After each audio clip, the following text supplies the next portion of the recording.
Good evening, one and all who joined in this session today. I'm Srinivas, Director Research and Technology, Research Directorate at Acharya Institute. It is my pleasure to spend some time and share my thoughts on academic research and its contribution to the society of tomorrow. I think this is a very important topic where there is a lot of relevance in the present scenarios where we are all going through a pandemic situation. World is in very much in chaos situation. So in that scenario, in the coming days and future, how we are going to take care of the requirements of the society through research and technology. I think that is the topic which we will spend some time. I try to cover, this is a very broad topic. So I try to optimize the presentation based on the looking at the audience whom we are going to address. And the presentation is not very deep in technical, it is very high level in understanding the concepts. And also a disclaimer, the presentation has a lot of content in terms of graphics, in terms of pictures. These are all the information which we collected from the available resources, either technical publications, websites, government resources, and as well as some of the reports. So this is the disclaimer. So we will cover today some of the important contents in this presentation. Research development, what is the society's role? Science and engineering and technology, its importance. Education and research in India, innovation, and then path for communication, path for commercialization, and then startup ecosystem. And also we'll touch upon something about new generation, 21st century generation's kids requirements in terms of skills and in terms of the pedagogy, how academic institutions are gearing up for that. After doing that one, we will also spend some time on the role of academic institutions and students, and then what role Acharya Institute is playing also will spend there. Got it? So research generally as defined from the textbooks, various ways and means, but fundamentally what we could take, it is a knowledge and it's creating a new ways of generating new concepts and methodology and understanding. It is a research, it is some information that is available, how to collect it and convert into a important information for the public. This could be as analysis or it should be in terms of creative outcomes. The outcome may be in different ways. And synonymous to this one, research R&D is also coined together. Research and development word is taken very synonymous together. I think some content I think people might have not heard me. I was giving a general definition about the research, and then research what we do is fundamentally converting the existing knowledge into generating new concepts and methodologies, that is creating something useful by outcome of the research. So the developmental part of research is the concept what we conceive or a new idea that we conceive, how to convert into a through experimental methods or through any mechanisms, how to convert into a product or convert into a system. So that's why the R&D goes as a single word. After talking about the research and development, we also need to understand a couple of more terminologies. The science, engineering, and technology. Science is the message what will do, knowledge of general truth that is available in the general existence. The knowledge has to be converted back into methods with the scientific tools to design and something to create new things. There the innovation process of engineering comes into picture. Then later, once the engineering is done, a product or a science concept is being conceived as an engineering scenario, then that will be creating a platform called technology platform that engineered through various tools and devices and processes that could be given as a technology to the manufacturing or from the industry or anything. So basically, in the three steps, research, which is a knowledge which is being captured, and then through science, converting the general knowledge that is available and then applying some truths to engineering tools.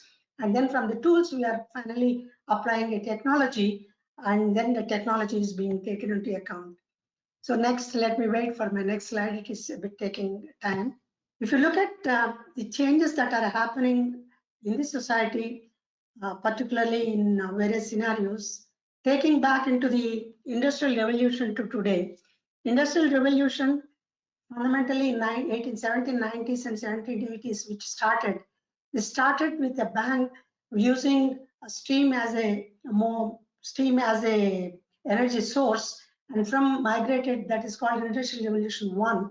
And when Industrial Revolution 2 took place in 1840 timelines, a lot of mechanical systems have come into the system, thereby the mass manufacturing and then industrialization took place.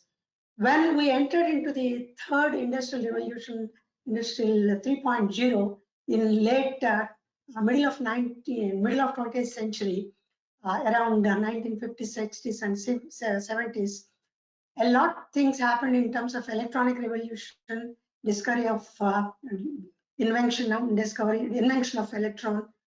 electronic transistor, then moving into the IT revolution. Things moved very, very rapidly.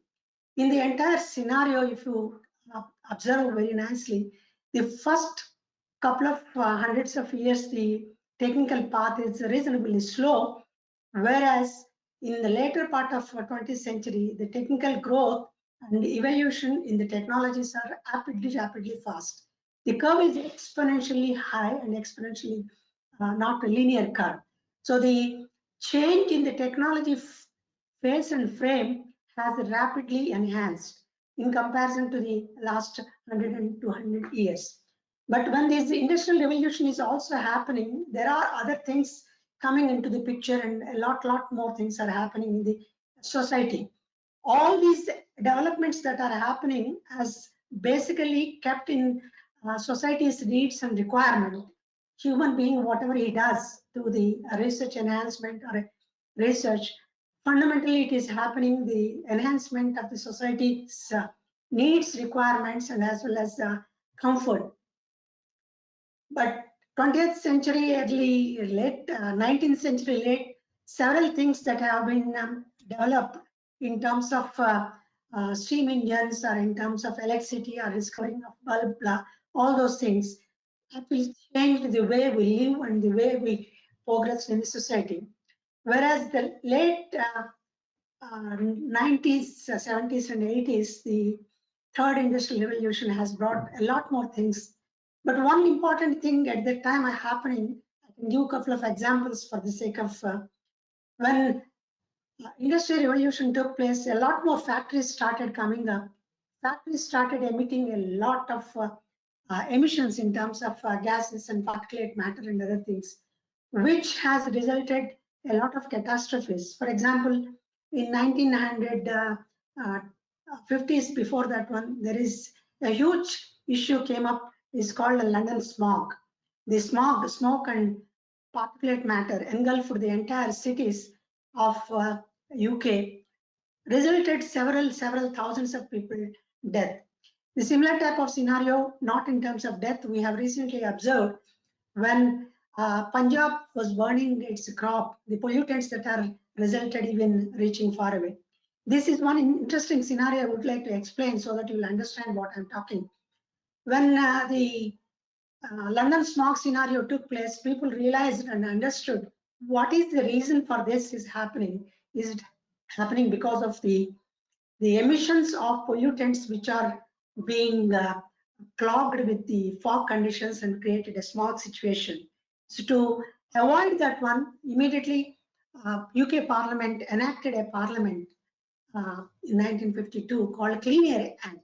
The Clean Air Act has brought a change in how we conduct, how we build the chimneys and how we emit the pollutants into the environment. They also brought new technologies there like scrubbers and electrostatic respirators and other type of mechanisms. Thereby the particulate matter which comes out from the chimneys are being arrested. So that's very nice. Okay, you have addressed a local societal problem, but interesting problems started surfacing. The gases that are released into the high atmospheric environment, the chimneys used to be around 500 meters plus, they started traveling into the upper atmosphere and created a cocktail scenario called acid chemistry or cloud chemistry, and then started producing acidic environment. Those clouds become acidic in nature. And these clouds started traveling across the continent and then started precipitating the other parts of the world. Like the industrial pollutants from US used to travel to UK pollutants used to the middle European countries pollutants started traveling to Scandinavian countries. Scandinavia realized that all the lakes started acidified. Then new act came into picture how to reduce the uh, acid content in the emissions, sulfur dioxide and nitrous oxide and other things. Why I have an example shared this story to you, we consider that we are solving one problem. We also don't realize that problem is also contributing some other problem somewhere. So in this scenario, the entire world become a sort of a global village. No more boundaries are there, whether we are creating technology solutions and then becomes a sort of global platform. So that's very interesting scenario that has emerged. And when we observe the same scenario in terms of COVID-19, what is happening, one country's problem is not restricted to the one country. It has migrated to across the world. So hence, the world is getting united in terms of solving these problems and technologies. I think I'm now able to move the slides. I'm moving. The story which I mentioned up to this point is this. So one important aspect when we are looking at the, just one second, the industrial revolution 1.0, 2.0, 3.0, and 4.0. When we are in the industrial revolution 4.0, what basically things are happening is the more technology advancement systems like Internet of Things, networking computers, networking systems, manufacturing methodologies. I'll connect this topic a little bit later in my slides, but presently because of lack of time, I have lost some time. I try to gain that much. So when I gave an example of how the pollutants created in one place has actually got traveled into other places and other things, world started looking into a unified way. And then that is the way the connectivity started building up, and the academic institutions started playing a major role at that scenario. It is not industries generating solutions and industries generating problems. And this interesting slide, which you could see, if you are able to see clearly, there are two lines which you could observe. One is yellow in color, another is blue in color. Technology's point of view, the industrial revolution towards digital resolution, the technologies were leading a front, and education institutions are lagging at that time. The gap between the societal requirements, the pains what society is going through are being, a gap is existing. Once we reduce the gap in terms of the developmental requirements versus the university research offerings, which they go hand in hand, then we will end up a society which is more productive and which has a painless. That's why in the present scenario of Corona-19, the world is united in terms of providing a solution, be it a virus, vaccine, be it alternative technologies, ventilators, and other things. So now in future technologies, when you look at the last slide of that one, the changes that are going to have in future technologies, the yellow curve, which is peeping very sharp onto the top, is transformation change that is happening. That results into a lot of prosperity into the society. And this study has, this slide is taken from the United Nations, one of the reports. It was a well-documented phenomena. What is the gap that is existing? In this change of scenarios, a lot more emphasis is coming onto the scientific discoveries and then moving on into converting these discoveries into the profitable activities. So in the entire scenarios, activities of universities became, so we could quote several examples. If you look at the Stanford University, the outcomes of Stanford University research, be it internet or be it Google or be it YouTube, all those new generation technologies are emanated from the university research. That's a very important aspect. That's a good thing. While this is happening in the late part of industrial 19, early part of 20th century, there is a shift that is also happening in the research phenomena. We all know the Bell Labs used to be the foundation for the most of the technologies that has the world experienced. But be it a radio, be it a discovery of wireless, be it telecommunication, all those discoveries or innovations or inventions that has come from the Bell Labs, which are funded mostly by the government and other things. But the scenario started shifting from the research conducted in the labs to the research conducted by the industry. Industry started playing a major role in defining what is going in terms of industry requirements. In the couple of slides down, I will able to take through there. So pausing at this moment, I could even bring a little bit of more clarity. Universities and higher education systems are becoming a pivotal in providing the technology solutions and offering. That's why there is a nexus that started building between the academic research and as well as industrial requirement. In graphically, I will share in a couple of minutes later. So in the all these things when are evolving in late part of the industrial evolution, countries started getting independence, that is a societal and political changes that are happening, which also influences the way the policies are being defined, how the countries are being organizing their science and technology portfolios and platforms. India understood this scenario and then put a more impetus in creating higher education systems, research and technology institutions, research and technology labs. And India has taken an important segment in the 5-year plan. So 1950s to the data which I'm projecting up to 2014 from the Government of India's website, there is a many-fold increase in the academic institutions and universities now. And as there are universities are being classified into different states, be it a central university or a private university or be it a national importance of institutions. State universities comes under state government purview, whereas the national importance institutions created in the enactment of parliament like NIPER and then other institutions, they're all being created by the government to create. That has changed the opportunity spectrum for the Indian students when the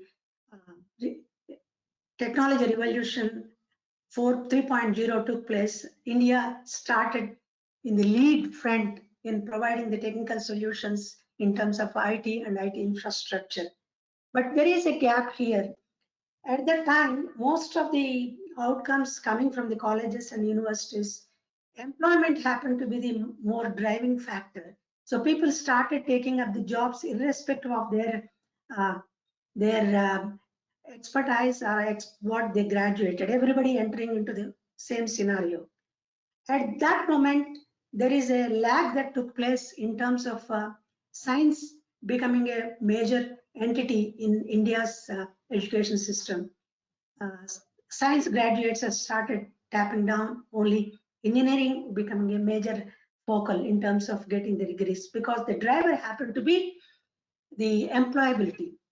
This factor understood by the government, and then they created a sort of boost to the Indian science scenarios by offering a lot more research-oriented projects, research funding mechanisms, and all those things. Let me take through that scenario.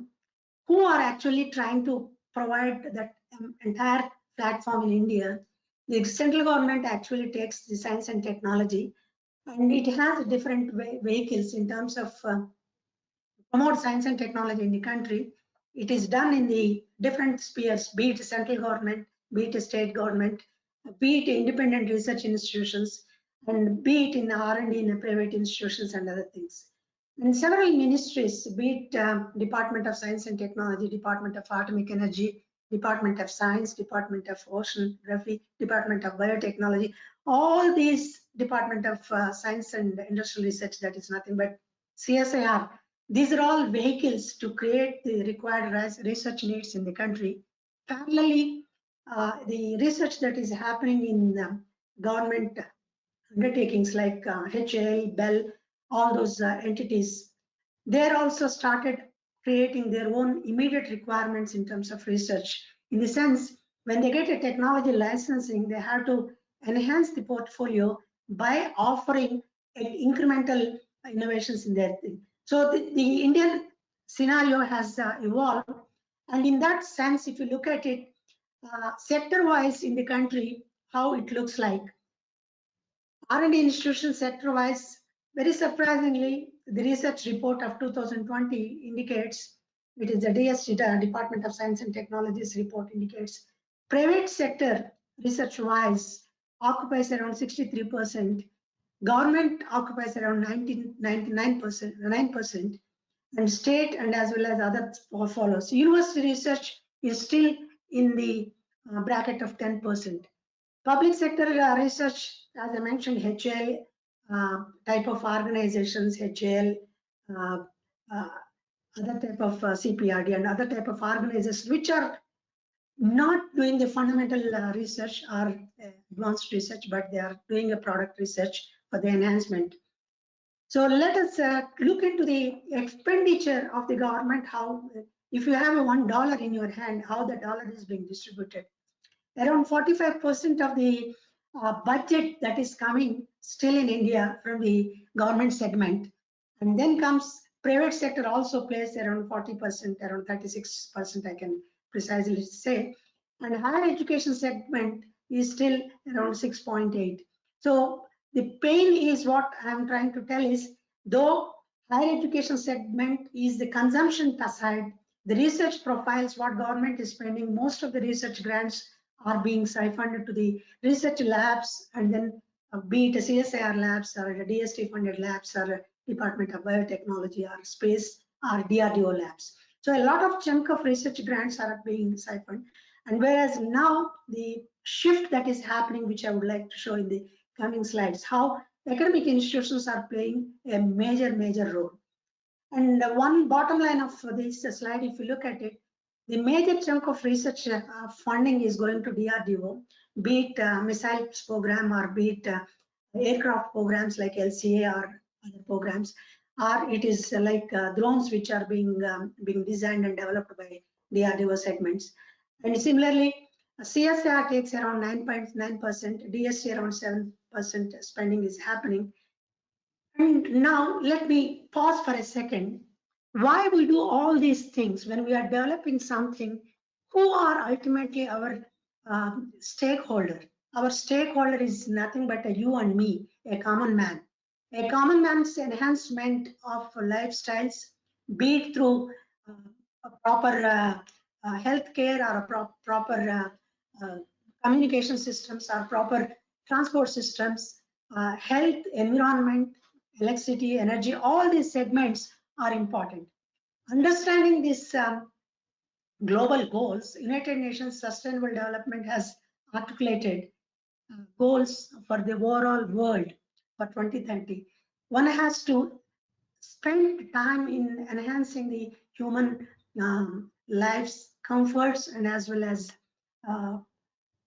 other factors, getting a clean water, clean air, clean energy, and sustain energy without compromising the environment. That is what we have seen. In a lighter mode, somebody was commenting yesterday, when government spend millions of dollars in cleaning rivers and other things, but nature took the control by creating the coronavirus problem.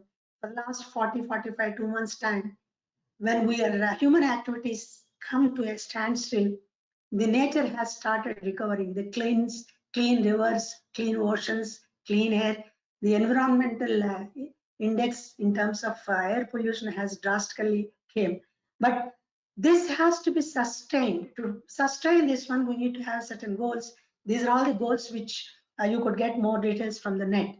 Keeping these goals into account, each country produces their vision document and prioritizes the areas where the research has to go, where the funding has to be spent, and where what type of returns they are expecting. When 2035 vision document was created, based on the vision document 2020, the impetus has moved from technology developing country type of vision to it has moved into a quality of life for each Indian is the motto. If that is the case, you could see around 12 elements they have identified. These are the elements where the government of India is putting a lot of impetus and funding. Why I'm bringing this point to all of you, these are all the areas where research is happening, will be happening, and grants will be available in these areas. So when we take up any research activity in the current and future scenarios, there is a reason for it, why we have to do this, and how this is going to enhance the society. So there is a cause and action. There is both need to be taken into account. Research for the sake of research has gone several times. So research for the sake of enhancement of society becoming the pivotal of the new thought process. But when we talk about the research, there are two elements we need to take. One is the fundamental research, or a second one is called applied research. Fundamental research is a basic research, is the one which helps to create something future opportunities. Somebody opens up a Pandora box in who has not able to see in long vision and then creates. I'll come to that a bit details. These are all the areas, around 12 areas I mentioned. When from the industrial revolution era to the technology era, or industrial revolution 4.2, 4.0 we are talking about, 4.0 later 5.0 is also coming. I'll touch upon that also in a few minutes time. What is relevance is happening is research is not an entity which happens in silos. Research boundaries have changed. It is becoming a multidisciplinary and interdisciplinary area. Several examples one can quote for this one. Today's, for example, when you are talking about providing a healthcare segment, it is not doctors alone. It's the diagnostic tools, whether it is a MRIs, whether it is a CT scans, or whether it is independent advanced tools for healthcare, for personal healthcare or point care devices. All those things are coming from other adjacent areas: electronics, mechanical, sensors, software, hardware, and then system design, and then automatic manufacturing technologies. All these elements are integrated together to provide a solution, to provide a product. So hence, earlier days, whatever the research that happens that used to be in silos, now the collaboration is becoming a big mantra. You can't work. The multinationals, be it a pharmaceutical company or be it a manufacturing company, who are earlier competitors, are joining hands and making an effort to create a common solution, complementing the technologies what they have, complementing their knowledge and wisdom they have. In this context, we need to even talk about a few more words, like what is intellectual property, what type of outcomes of research coming. Research outcomes are generally being seen at the student level. It is a publication, a patent, or if it matures the concept, it becomes a product or a technology. We'll touch upon that one few minutes later, but I'm parking these three words here so that you could get connected what I'm going to say down the line. And when we talk about research, this slide is very close to my heart. The word left-hand side, what you are seeing is innovation. So what I mentioned a few minutes ago, research, then engineering, and then technology, which in my earlier slide I spoke about. And I also spoke about two words. One is basic science, and second one is applied science. The examples point of view I'll able to share with you a little bit more here. When you look at something, a fundamental research that is happening, a discovery of a molecule, or knowing a new material or knowing a process, where a fundamental scientist working in a lab creates that need to be mode that is called horizon 3, looking into the far side of the technology spectrum.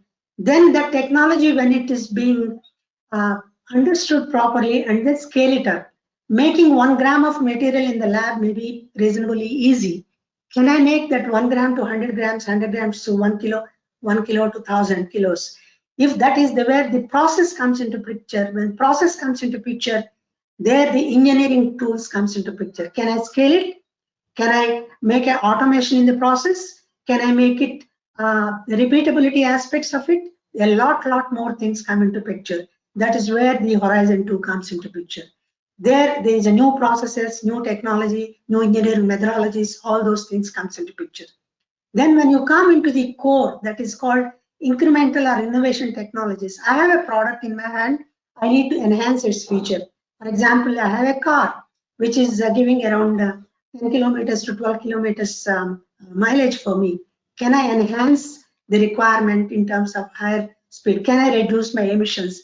So that's why when you see in the market, a product constantly being released into the market saying that it is version 1, version 2, version 3, and other things. But cutting across all these three segments, horizon 1, 2, and 3, there is one thing common that evolves is the innovation. The word innovation is very, very important because next of the conversation is going to depend upon this word. And invention is different and innovation. Invention is something which we are able to create, but it doesn't carry any value in terms of its monetizing. It doesn't showcase what is it is going to contribute. But that innovation, that invention, if it is being monetized means if you make a product and sell in the market, and then you get a revenues out of it, monetizing novelties. That is the novelty part of it, and that novelty is being translated into a value to the society. That is called innovation. So the innovation process has beautifully has a different segments. Particularly students need to understand this phenomena, how you create an idea, how to nurture the idea, how to take it to the validation of the idea, and then how you validate its technology feasibility and the market feasibility, and then finally offering that concept which you conceived in your mind. This is the entire spectrum and journey. So the initially in early 90s, the Schumpeter has coined this innovation process and methods, mechanisms. He is the founder father of the entire concept. So a lot more things happened in that entire journey. To give an example, what I felt is the entire three levels of processes H1, H2, and H3. I'll just give one small example to you. All youngsters are using left and right the mobiles nowadays. This is one of my favorite examples. That's why some of the audience who are listening may get bored. But the OLED technology, organic light emitting technology, which we are all very extensively being used nowadays. If you walk into any TV shop nowadays, he will show OLED TV, the organic light emitting TV, which is a very thin, paper thin display, which weighs a few grams of weight. And that is the product which we are seeing. If you go back in layers, in this technology was discovered in 1987, so-called organic light, and the property of a material when you apply a potential across the material and which emits a light was discovered or invented by in the Eastman Kodak. In those days, it is called Eastman Kodak. It's basically Kodak company by two scientists. One is Chang Wang and then Steve Wang. These two scientists are at the time they were students to start with. When they were experimenting in the lab, they discovered that they could able to generate light by applying a potential. That invention transformed into a product today through crossing the barriers of technology like engineering and technology. For that sake, can you make the material stable for all temperature conditions? Very important breakthrough that happened in the recent past. I'll tell you. Before that, when you talk about TV, for example, you have the three colors RGB. The composition of three colors gives the image, what you see, a pixel. But fundamentally, when the material, organic light emitting materials, if they are not sustainable for long duration of exposure, they will die. So that's why they were not able to offer this technology to market quite some time. There, the process stabilization came into picture. Can we stabilize the process? Can we stabilize a mass manufacturing capability of repeating the process and reproducible outcome? And that has given different type of technologies in terms of printing technologies, screen printing technologies, active matrix LED process, and then stabilizing and making a panels of that one. So now we are seeing that, and all our mobiles are nowadays having organic light emitting display. So what example I try to give, 1987 when the molecule was discovered, by 2015-16 we got a product which is consistent and supply. That is the way somebody has to constantly work on the front end of technologies. They are the fundamental scientists who work on the frontiers of science, whereas rest of the world works onto the Horizon 2 and Horizon 1. This is the place where academic institutions are stepping in, and industry is spending more and more time and energy in Horizon 2 and Horizon 1, how to enhance the existing product life cycle, how to enhance the features of the product, all those things, whereas they were not having a capacity to augment the research capabilities, because the research requires a lot more money investment. As I mentioned earlier, Bell Labs type of systems are no more existing. The industry has to be sponsoring the research activities. That's why government has stepped in my earlier slide I have shown. Government is pumping the money for the research, and now industry is also pumping the money to the academic institutions. Thereby, they could produce whatever is required. So now there are many slides. I think time is running short. I'll quickly take through a couple of mechanisms. When we are talking about innovation mechanisms, there are, as I mentioned, different steps. Ideation to the commercialization, all these elements in terms of screening the idea, and finally looking at the market segments and other things. And innovation models also, there were several models came up, and some models called push models, some called pull model. Push model means you research organizations like academic institutions develop something, but finally they will only keep it and they will start searching who will use it. That is one. The other model is push model, is the industry provides a problem statement, thereby academia works on a specific problem statement, and the outcome is directly given to the industry. Thereby the pull factor takes place. So the outcome of a research in the organization is not going anywhere. But there are many steps when you are conceiving the idea in the first place, what problems we could solve as a student or as an explorer of ideas. There are many ideas that are available to explore. Right from a villager who comes from the village, he brings up a problem statement. My crop is getting damaged, how to harvest fast, or how to take the water from the deep borewell, how to get power without having a power connection. All these problem statements are one segment. Technology people will ask, can I enhance my power consumption and reduce my power consumption? Can I reduce my cost factor into that one? That type of solutions. Suppliers come say, can I get my profit enhancement? Can I get an opportunity in that? And the economy says, the policies and economy says, for example, Government of India announced in this budget that electrical vehicle are going to be the future, keeping the environmental issues and other segments of challenges which we are going to face in the 2035. If that is the case, there is a new demand that they have created in terms of electrical vehicle creation, which requires a battery technology, material technology, process technology, control technology, and then materials that we use lightweight materials for the making chassis. So all these elements are controlling, giving a problem statements to prove the research problem estimation. When we look at the problem statement as a student in the academic system, these are all the ways and means you get a problem statement and then work upon. And as I clearly stated, a push-pull opportunity. One is government programs and policies which funds a certain program that needs to be taken into the market. That's why the push nature comes. Most of the earlier CSIR labs used to develop something and then wait for the technology transfer to take place. That's why Government of India created National Technology Transfer Organization, NRDC. Through that channel we used to sell. Now that is now no more a valid feature. It is all coming from the market pull. What is relevant in the market is being driven. So that's why the industries are playing a major role in that. And when we explain the situation, the bottom of this curve it is being shown. The private sector investment and resources are very extensively playing a role in it.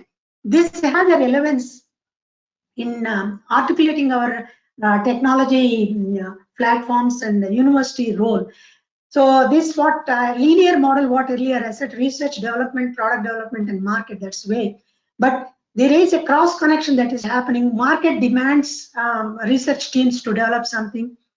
And then similarly, product and processes ask the researchers to development. So there is a interconnect between all the elements. They are all stakeholders. So that's why the stakeholder scenario has changed. Earlier, if you see university to the market, there is an existing gap. Research and business development is the lower side of the graph. You could say there is an arrow which I have put validation. There is a constant customer in the loop phenomena is happening. You get a constant feedback from the customer whether the offering is good enough or not. For example, if you are offering a solution which is not cost effective, the solution researchers are providing is not able to solve the immediate requirement, then that doesn't work into picture. Like when I was working on one technical solution for water purification, we provided a solution which is very highly cost. That consumer said that he cannot afford to have around 48 paisa per liter type of purified water. Then we have to reinvent and research in such a way that we need to bring the material cost to less than 1 paisa. There is the way the opportunities that are being challenged provided to us. And this type of slides actually takes a little bit more time. But as a last few minutes of time, I'm just spending. But people can reach out to me to get more details later part of after the presentation. And when all the models, there are 6-7 models I have mentioned. One model which is prominently existing in the present R&D scenario is the called open innovation model. It is not anymore conceived that all the ideas will come from one platform or one academic institution alone. There are several models. You could take some half-cooked idea from the industry and then work on, or you could give back half-cooked idea also back to the innovation, to the industry. Similarly, individual entrepreneurs can develop. So there is a lot of arrows you are seeing. Some arrows are outward, some arrows are inward. Inward arrows are the technologies coming into the funnel and getting modified. The technologies, when they are matured, they go out. That's called open innovation model. This open innovation model is the model which is consistently applying. This slide is very close to my heart, but if we could speak around half an hour on this topic. But if you just read through the slide from the left to right, left side is the concept phase, the finalized is the commercial phase. In between, you could see TRLs, the word is given there, TRL 1 to TRL 9. TRL is nothing but technology readiness levels. So academic institutions play a major role in technology development from TRL 1 to TRL 3, TRL 4. In the sense, you conceptualize some idea, filter it, and then see what is the potential for patentability, and then the novelty associated with it, and then take it to the product to industry, thereby industry takes over. There only the beauty comes of now the startups. The startups take that concept and then take it to the forward and then make it a viable product and then sell back into the to the industries. So that's why the ecosystem is becoming more and more. And the academic institutions also realized the importance and then started creating ecosystem in their own campuses of creating small venture capital funds and the innovation centers and as well as product development centers. That's what the startup culture in the slide shows. The research-based R&D to the innovations goes through a phase called startup phase, and then that is ultimately going to the businesses and the organizations. So summary of the innovation is basically you need to have a novelty and the creativity that leads to proper execution, and product execution creates a know-how that ultimately goes into the product. So the one word definition, monetizing novelties is basically innovation. So I will take a couple of minutes before this question answer session. Earlier, when we talked about industrial evolution and late 4.0 and 3.0 type of scenarios, the silos and isolation was there. Now everybody realized this is one of the report from UNDP.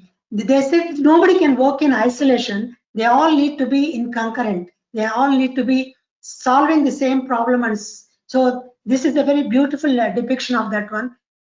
And I stopped about the startup ecosystem. India is the third in the world in the startup ecosystem. Most of the youngsters nowadays who are entering in the research and engineering frame scenarios, they are not only just not looking for jobs, they are going to be the job creators in the world. That's the way the 21st century academic learning scenarios have changed. The academic platform of framework has changed.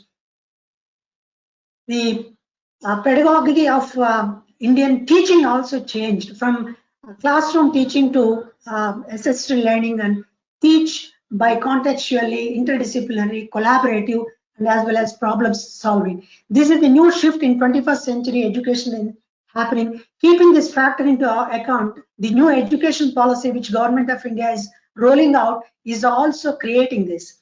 But surprisingly, we are all locked out in the respective rooms and now attending classes through web series and as well as classroom through internet.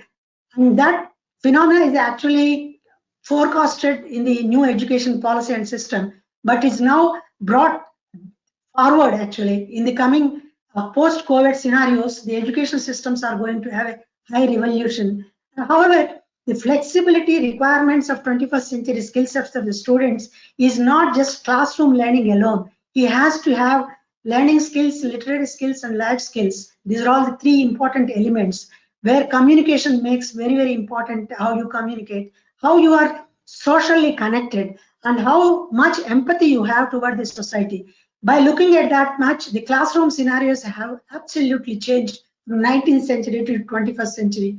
The new classrooms are not equipped in the lab. It is like a playstations because the method of teaching is going to change, and it is also bringing a lot of technologies and is also bringing a lot of challenges. How security of Wi-Fi and internet and other things. Paucity of time, I'm cutting it. And now talking about the emerging technologies, these are all the technologies all the youngsters are going to work. And industries have changed, world has changed, universities have changed, industries have changed, and hence we are also changing. The academia is also changing. It is now centric to the research requirements of industry, industry-driven research becoming a competitive scenario. And then most of the problems and problem statements are driven by the industry.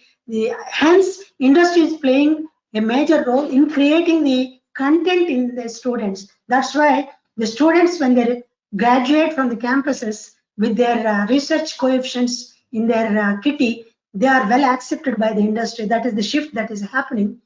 And in that scenario, I would like to just share what is Acharya is taking care at this moment. You know, the visionary Premnath Reddy, founder chairman of Acharya Institutes, has created a fantastic organization with 15 institutions clustered together with around 70 country students participating, around 1,500 programs. Research is the core he conceived and he is driving.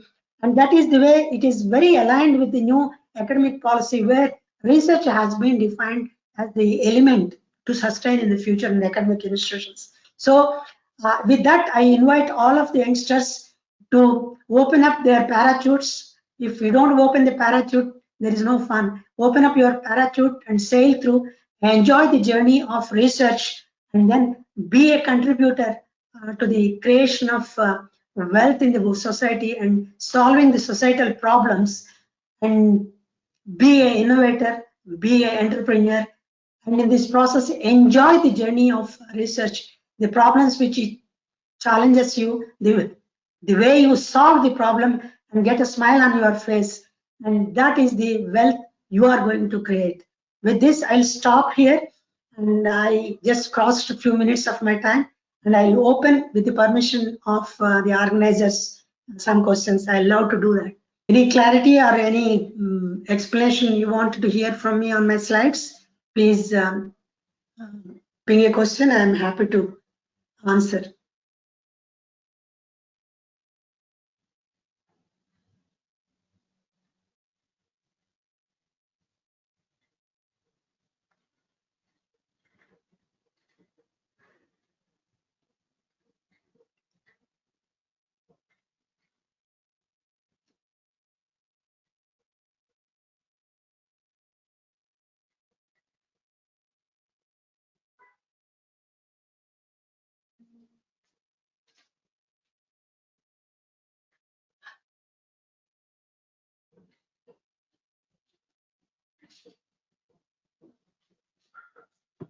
Hello.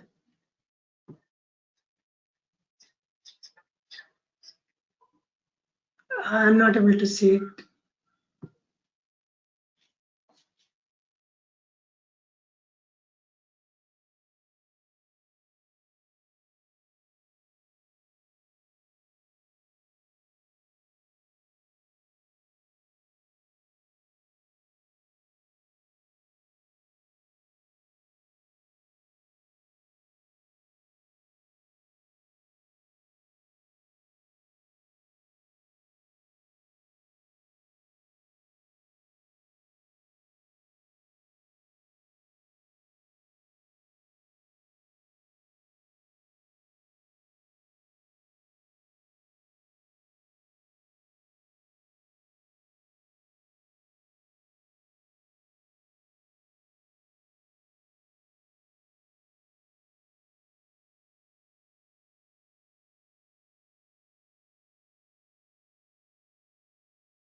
Yeah, I'm able to see this question. The question is interesting. I also started exploring Industrial 5.0 is the way.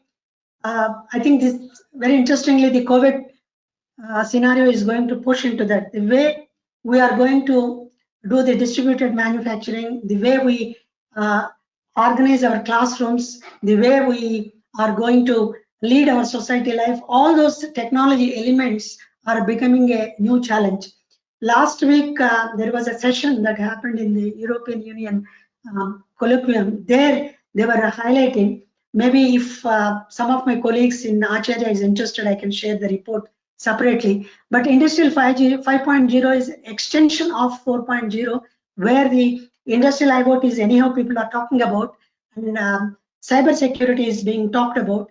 And then they are talking about more details about the scenario for manufacturing, and then distributed knowledge sharing. It's basically economic unfolding, and as well as empowering the society with the challenges that we are facing.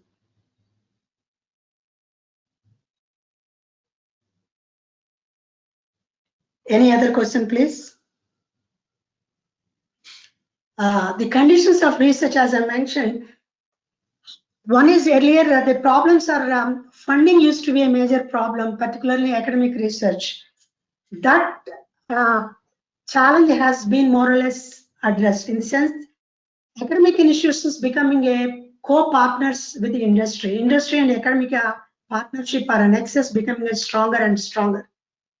And realizing the problem statements, one can even ask what is the unmet need of an industry. That unmet need of industry is a problem statement.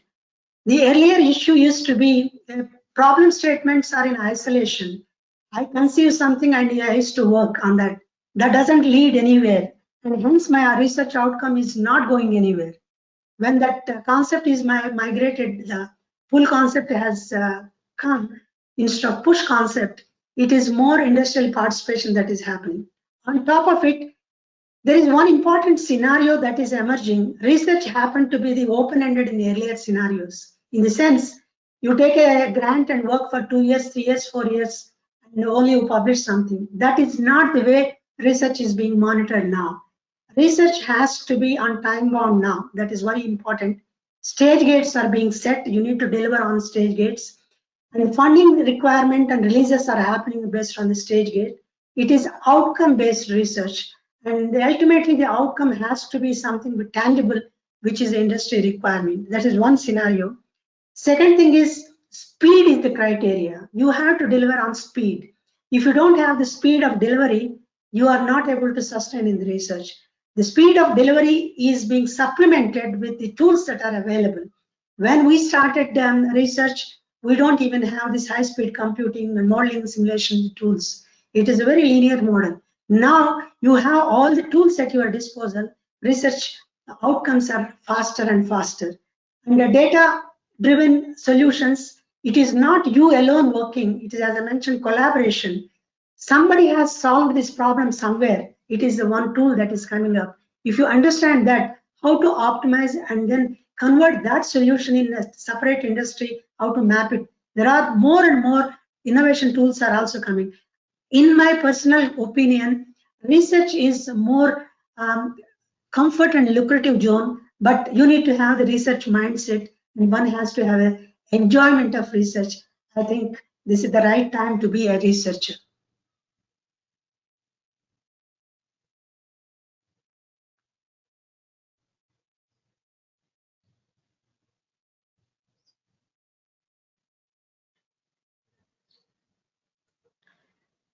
So how does this question is, how does a beginner go about psychological research? Please read the question loud. Okay.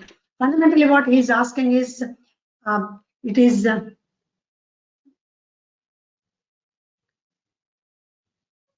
psychosocial. Okay, very interesting. As I mentioned, anything that happens, it has to have a relevance in the society. That's what I mentioned, United Nations Sustainable Goals. And what is the mindset you need to have is an open mindset and creativity. I'll give one example maybe that enhances that. Very late in around 1934 timelines, there is a gentleman called Perry Shaw. He is a commoner. He has only 8th class grade passed and finally he went in, learned some technical skills. And he used to fix the roads and he used to fix some work. When he was driving on the Scotland woods one day in the night, he was not able to drive through. In the woods, he saw something is blinking, something is bright. And he realized there are 2 cats sitting in that and the light is reflecting from their eyes. He called it a cat eye. And that he used as a technology to reflect on the roads what we see every day. And he created a company by 1944 or 45, becoming a millionaire. So what he had done is the simple observation, and then that observation started creating something new. So there are 2 things. One is how to understand the unmet needs of the society is important. How to catch the problem statement. You need not to be a Nobel laureate to solve a problem. That's why in the Indian scenario, there is a grassroots innovation. There is a mechanism that is happening. A non-scientist, non-engineer is providing a solutions based on it. It may not be qualified from all the scientific channels what we put in screening and processing, but ideas are coming. That's why Government of India in the science and technology portfolio, grassroots innovation has taken a big platform. So 2 things. One is you need to have a creative mindset. You need to have a clear observer. You need to have a curiosity.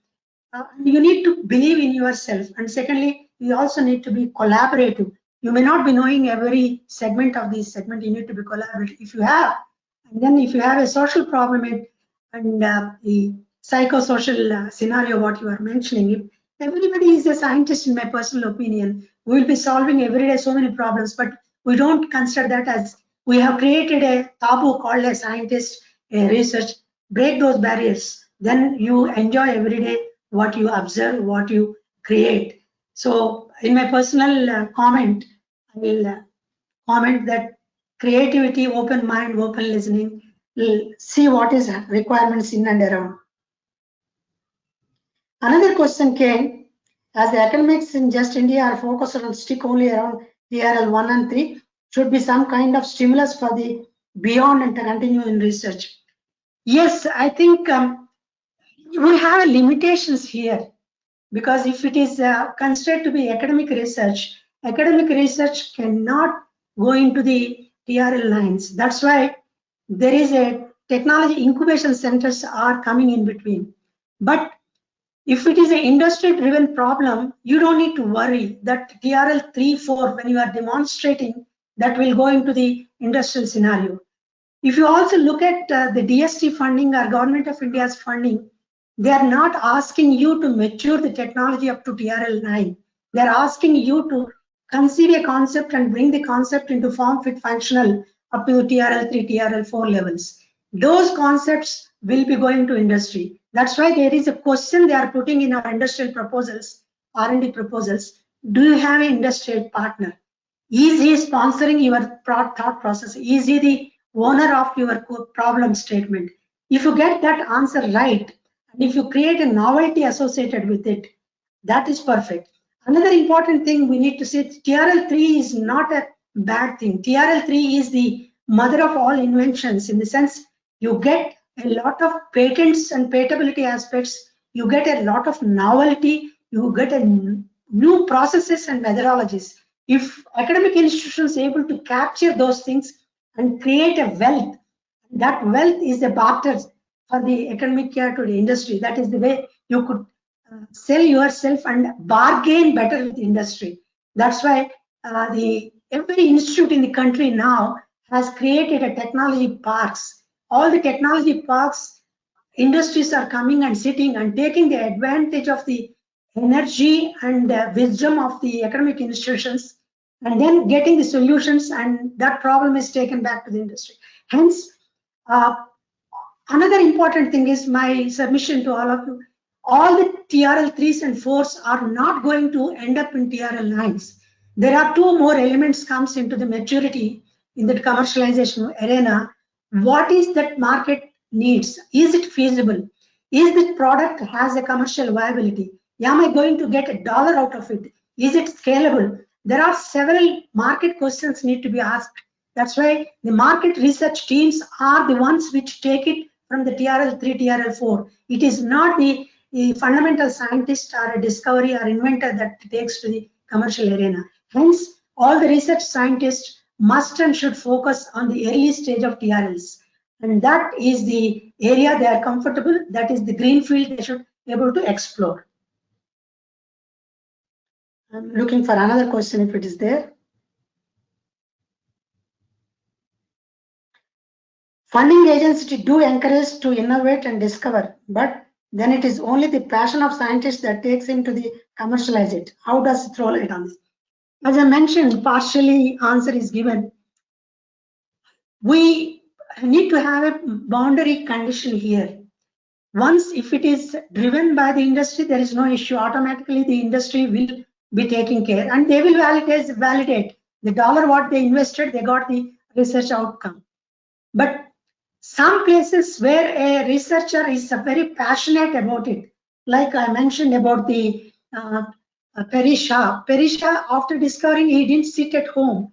He had converted the idea into a market potential concept and a commercial. So for that people, there is enough money that is available in the market. That is through the startup ecosystem. That's why I put a slide there. It's a very nurturing ecosystem. It was not existing few years ago. Presently, it is a beautiful ecosystem.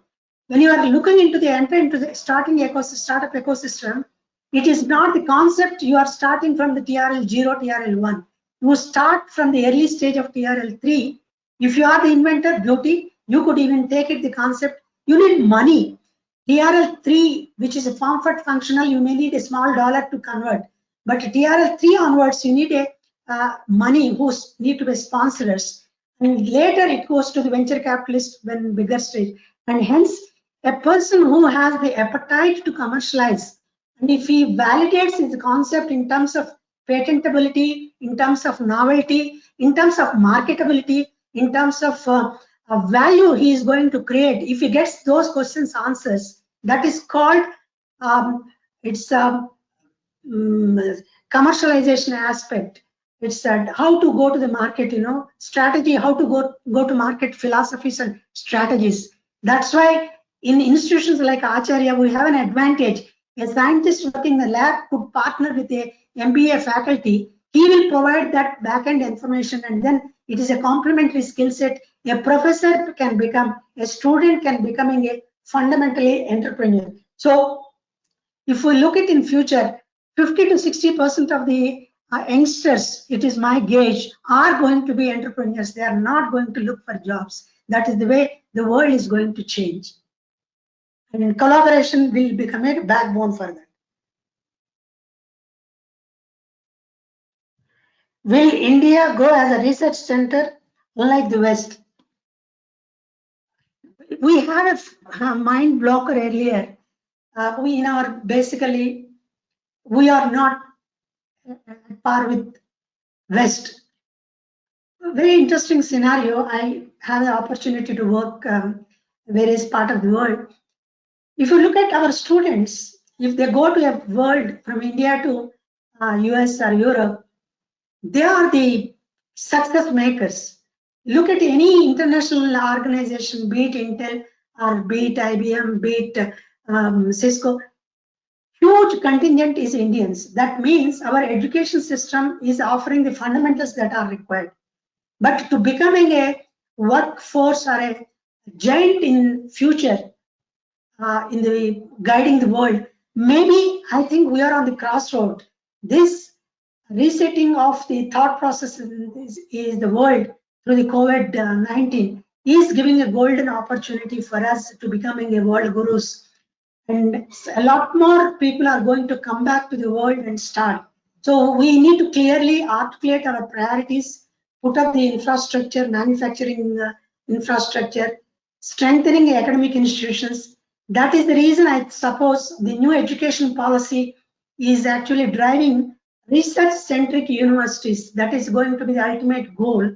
If that is the way we are transforming, it will take a few more years to become a leader in research. I think the present young generation, I'm very confident, are going to be the torchbearers to realize that dream.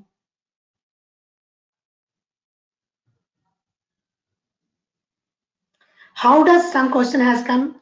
How idea is novel, as every idea emerges from the existing idea? No. Novelty is a part of that one. That's what I mentioned very clearly. If you look at it, if you ask our own students, design something, everybody comes with something of similar in nature. In the sense either they browse through or something. But the novelty part sometimes misses. That's why the ideation process allows you to scrutiny idea. There are several mechanisms that are available. There are several tools available. I couldn't touch that topic in my presentation. Out of the several methodologies that are available in the filtering the ideas that are coming, the one mechanism called TRIZ, it very clearly articulates that mechanism. There is a philosophy there. Every problem what we are solving is being solved by somebody in some other domain. That means if you are solving an aeronautical problem, that problem might have indirectly addressed in some other domain, be it mechanical, be it automobile, be it in pharmacy. If you take the problem statement in a very generic nature and understand and elements that are required, which is that element critical in that novelty part of it. And if we emphasize that aspect, whether it is a process aspect, is the material aspect, or it is the technology per se aspect, if you are able to nurture that element very nicely, then your idea stands tall. That is the place where you get a patentability aspect. So the novelty actually leads to patentability assessment and analysis.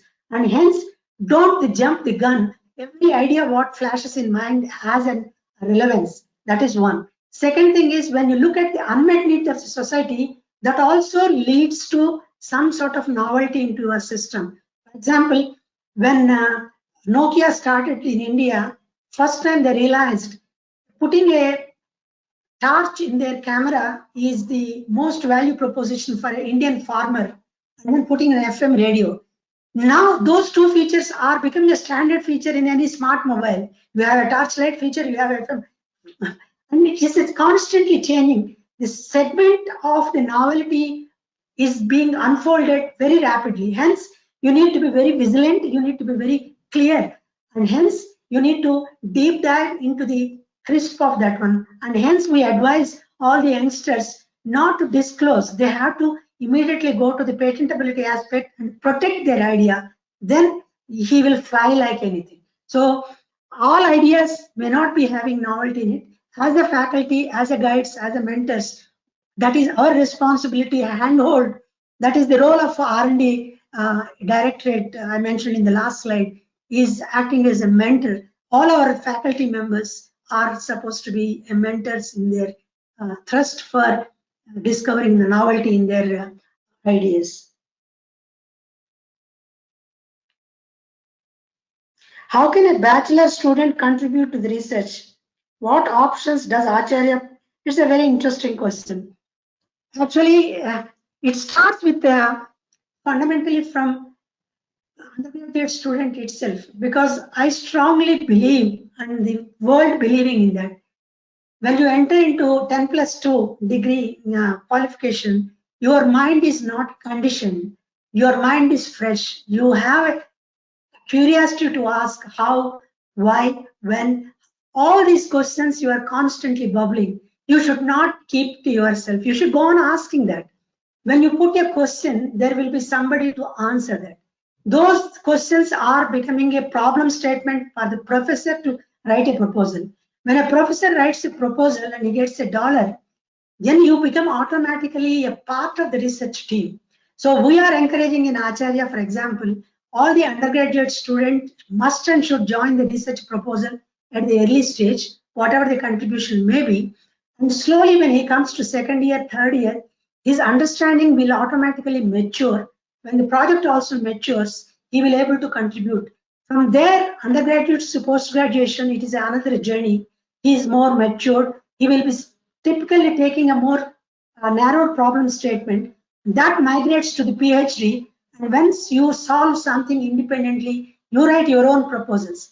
To enhance this research appetite in the undergraduates, there are enough grants that are available. There are enough challenges that are available created by this. The hackathons that are happening, the innovation challenges that are happening. These are all the things which a young mind opens up and creates. I know several times I participated. NASA used to come to India and offer workshops and then take the ideas back into the NASA, because these ideas are very fresh in nature. Similarly, you should not keep yourself a boundary saying that I'm an undergraduate. You are a potential researcher. So you ask that question, what and how I can solve something. For example, if you go to a village, spend your time with your parents and grandparents, when you come back, write it down. What are those observations? Every day we observe so many problem statements. Write it down and then discuss with your professors. Convert that problem statement into a technical problem statement. And you are a researcher by birth. So that curiosity and creativity, open it up. That's what I said. Open your parachute. You will be enjoying the skies of research. And I'm really thankful for all of you. Hope this session has given me some insights. All the best to all of you. Take care and stay safe. All the best.